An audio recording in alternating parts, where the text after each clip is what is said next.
매일 성경 묵상을 돕는 해설 가이드입니다. 안녕하세요. 묵상 코치입니다.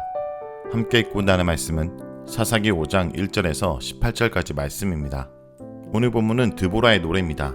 전쟁이 끝난 후 드보라는 노래를 통해 전쟁의 진정한 영웅이신 여호와를 찬양하고 여호와 편에 서서 전쟁에 참여한 자들에 대한 축복과 참여하지 않는 자들에 대한 저주를 하고 있습니다. 전쟁에 참여한 지파와 참여하지 않는 지파가 나오는데 참여한 지파는 베냐민, 에브라임, 므낫세, 스브론, 이사갈, 납달리로 이들은 요단 서편 유다 북쪽에 위치한 지파들입니다. 전쟁에 참여한 지파의 지역은 가나안의 철병거에 의해 가장 핍박을 받은 지역입니다. 전쟁에 불참한 지파는 요단 동편에 자리 잡은 누우벤과 기르앗, 해변가의 에셀, 가장 북쪽에 있던 단지파입니다. 요단 동편에 자리 잡은 므낫세 반지파와 갓지파는 사사기에서 주로 길르앗이라고 불립니다. 그럼 먼저 1절에서 12절을 보겠습니다. 이날에 드보라와 아비노함의 아들 바락이 노래하여 이르되 이스라엘의 영솔자들이 영솔하였고 백성이 즐거이 헌신하였으니 여호와를 찬송하라. 너희 왕들아 들으라. 통치자들아 귀를 기울이라. 나 곧 내가 여호와를 노래할 것이요 이스라엘의 하나님 여호와를 찬송하리로다. 여호와여 주께서 세일에서부터 나오시고 에돔 들에서부터 진행하실 때 땅이 진동하고 하늘이 물을 내리고 구름도 물을 내렸나이다. 산들이 여호와 앞에서 진동하니 저 신의 산도 이스라엘의 하나님 여호와 앞에서 진동하였도다. 아낙의 아들 삼갈의 날에 또는 야엘의 날에는 대로가 비었고 길의 행인들은 오솔길로 다녔도다. 이스라엘에는 마을 사람들이 그쳤으니 나 드보라가 일어나 이스라엘의 어머니가 되기까지 그쳤도다. 무리가 새 신들을 택하였으므로 그때 전쟁이 성문에 이르렀으나 이스라엘의 4만 명 중에 방패와 창이 보였던가. 내 마음이 이스라엘의 방백을 사모하면 그들이 백성 중에서 즐거이 헌신하였음이니 여호와를 찬송하라. 흰 나귀를 탄 자들, 양탄 자에 앉은 자들, 길에 행하는 자들아 전파할지어다. 할 쏘는 자들의 소리로부터 멀리 떨어진 물 깃는 곳에도 여호와의 공의로우신 일을 전하라. 이스라엘에서 마을 사람들을 위한 의로우신 일을 노래하라. 그때 여호와의 백성이 성문에 내려갔도다. 전쟁이 끝난 후에 드보라는 하나님을 찬양하기 위해 노래를 부릅니다. 본문에서는 드보라와 바락의 이름이 거론되고 있지만 동사가 3인칭 여성 단수이기 때문에 드보라가 노래를 부른 중심인물입니다. 드보라는 여호와를 찬양하며 다른 지도자들, 즉 왕들과 통치자들도 찬양에 동참시키고 있습니다. 4절과 5절에서는 여호와의 장엄한 신현을 표현하고 있는데 4절에서 언급하는 세일과 에돔은 신명기 2장 4절에서 5절에 따르면 같은 지역으로 에돔 지역의 세일산에 위치하고 있습니다.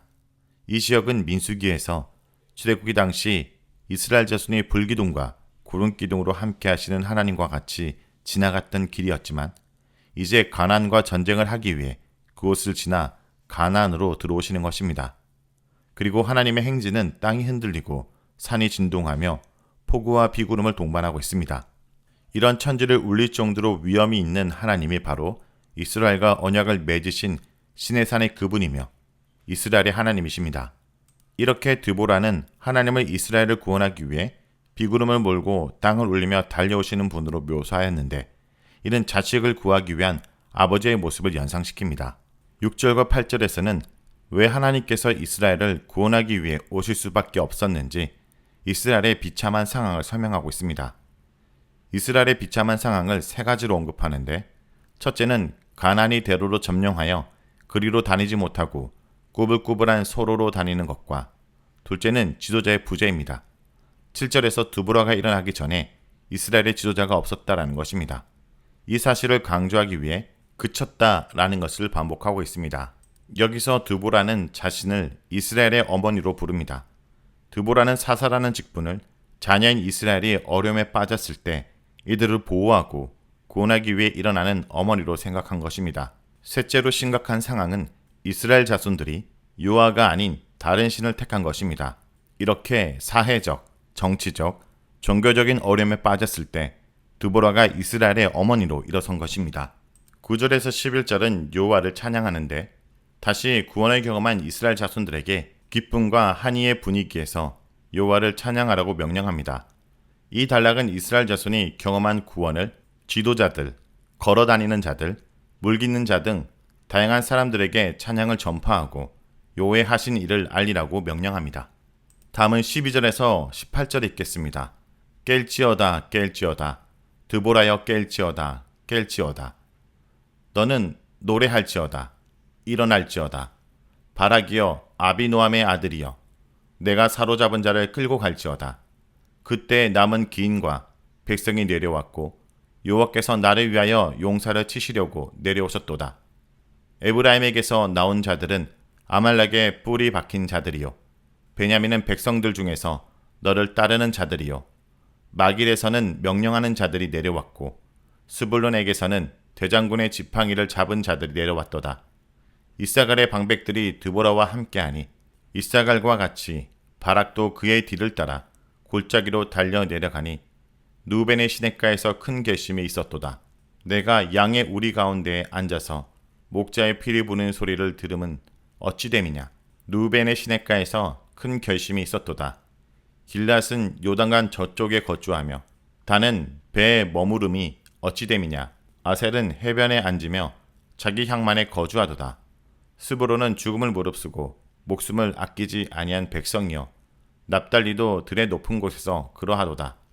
본문은 전쟁에 참여한 지파와 참여하지 않은 지파들의 명단을 보여주며 전쟁에 참여한 자들을 칭송하고 참여하지 않는 자들을 비난하고 있습니다. 전쟁을 목전에 둔 상황에서 이스라엘 자손들은 자신들이 신뢰하는 지도자인 드보라가 일어나도록 간절히 요청합니다. 깰지어다 라고 단어를 4번이나 반복하여 사용하므로 이런 간절함을 표현하고 있습니다. 깨어라 라는 단어는 기본적으로 잠을 깨우다, 일으키다 라는 뜻을 가지고 있으며 주로 도움을 요청할 때 많이 사용됩니다. 그리고 바락도 전쟁을 해달라고 요청받습니다. 이렇게 사사 드보라와 군대 장관 바락이 전쟁을 위해 일어남으로써 전쟁을 준비하기 시작합니다. 사사 드보라가 일어나면서부터 각 지파의 지도자들과 백성들이 전쟁을 하기 위해 드보라에게 모이기 시작하는데 이것을 내려오다 라는 단어로 표현하고 있습니다. 그리고 최종적으로 여호와께서 오심으로써 전쟁 준비가 끝납니다. 14절에서 15절은 전쟁에 참여한 지파의 명단입니다. 에브라임과 베냐민과 므낫세와 스불론과 이사갈이 전쟁에 참여하기에 왔고 18절에선 특히 스불론의 죽음을 무릅쓴 헌신이라며 칭송하고 있습니다. 더불어 납달리도 참여하였음을 밝히고 있습니다. 마길은 므낫세의 아들의 이름으로 므낫세 지파 중 요단 서편에 자리 잡은 무리를 나타냅니다. 전쟁에 참여한 지파의 지역은 므낫세, 이사갈, 스불론, 납달리 지파가 차지하고 있던 지역으로서 가나안 철병거에 의해 가장 핍박을 받은 지역입니다. 불찬 지파는 요단 동편에 자리 잡은 누벤과 길르앗과 해변가의 에셀과 가장 북쪽에 있던 단지파로서 상대적으로 철병거의 영향이 적었습니다. 그래서 그들은 전쟁에 적극적으로 참여하지 않은 것으로 보입니다. 이렇게 목숨을 걸고 전쟁을 하기 위해 내려온 지파들과 대조적으로 16절에서 17절은 불참 지파의 명단을 소개합니다. 15절에서 16절은 느우벤의 갈등을 시작하며 그것이 2번이나 언급되므로 장자 지파인 느우벤이 전쟁에 오지 않고 끊임없이 갈등하는 모습과 또 한편으로 양들 사이에서 목가적으로 지내는 모습을 강하게 비판하고 있습니다. 길르앗과 단과 아셀도 불참 지파들인데 시가 밝히는 이들의 공통점은 이들이 주로 물가에 있다는 것과 거주하고 있다는 사실입니다. 이것은 그들이 자신의 거주지에서 꼼짝도 하지 않고 유유자적하는 모습을 강조합니다. 이런 식으로 목숨을 걸고 전쟁을 수행하기 위해 모이는 다른 지파의 모습과 강하게 대조함으로써 참여하지 않는 지파들을 강하게 비난하고 있습니다. 참여 지파와 불참 지파의 명단은 5장에서만 나오는데 이것은 드보라의 노래 목적 중 하나가 여호와의 전쟁에 참여하는 자들을 칭송하고 불참한 자들을 비난하는 것이기 때문입니다. 이런 칭송과 비난을 통해 알 수 있는 것은 여호와께 대적하는 것만 죄가 아니라 해야 할 일을 하지 않은 것 또한 비난을 받을 죄라는 사실입니다. 자, 여기까지가 사사기 5장 1절에서 18절까지 말씀입니다. 오늘 말씀을 통해 우리는 무엇을 묵상하고 적용해야 할까요?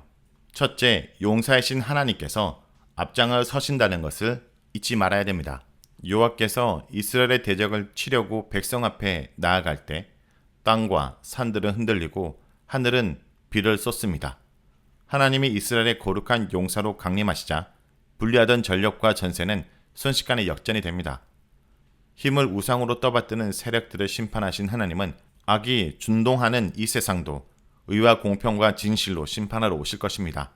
심판의 주님이 앞서 오실 것이기 때문에 이 땅의 악에 동조하지 말고 시련의 때를 타협 없이 잘 인내해야 합니다. 둘째, 은혜를 기억하고 감사 찬양하는 공동체가 되어야 합니다. 드보라는 승리의 그날, 찬양의 자리로 이스라엘을 초대합니다. 오랜 압제 속에 무기력하게 살던 방백과 백성들에게 이날의 감격을 잊지 말라라고 참전하도록 이끄신 하나님을 자원하여 송축하자고 말합니다. 부유한 사람이든 가난한 사람이든 전쟁터든 우물곁이든 하나님의 의로우신 일을 만방에 전하라고 명령합니다. 성도의 예배와 찬양은 하나님의 살아계심과 능력에 대한 산 증거이며 세상을 향한 선교적인 메시지입니다. 오늘도 내게 베푸신 하나님의 구원과 지금도 내 삶을 다스리는 하나님에 대해 고백하고 찬양하는 주의 백성이 되어야 합니다. 셋째, 하나님 나라를 유업으로 이을 자는 주님 역사에 참여하는 자입니다. 드보라의 요청에 참여하는 지파와 참여하지 않는 지파가 나눠집니다. 누벤은 앉아서 양떼를 부르는 피를 소리나 듣고 있었고 길르앗과 단 아셀은 부둣가에서 편히 쉬고 있었습니다. 형제들이 나가서 피를 흘리며 싸울 때 어떤 이들은 편히 앉아 바라만 봅니다. 다른 이들은 하나님 나라를 위해 분투하며 살아가는데 몇몇 사람은 안일과 편안함에 묻혀 욕망만 쫓습니다. 이렇듯 하나님 나라 싸움에 방관자가 있는 것은 사실입니다. 그렇더라도 낙심하지 말고 다른 사람이 어찌하든지 간에 우리는 주님의 용사가 되어 싸워야 합니다. 하나님 나라를 유업으로 이을 자는 주님의 역사에 참여하는 잘하는 것을 잊지 않는 하루가 되길 간절히 기도드립니다.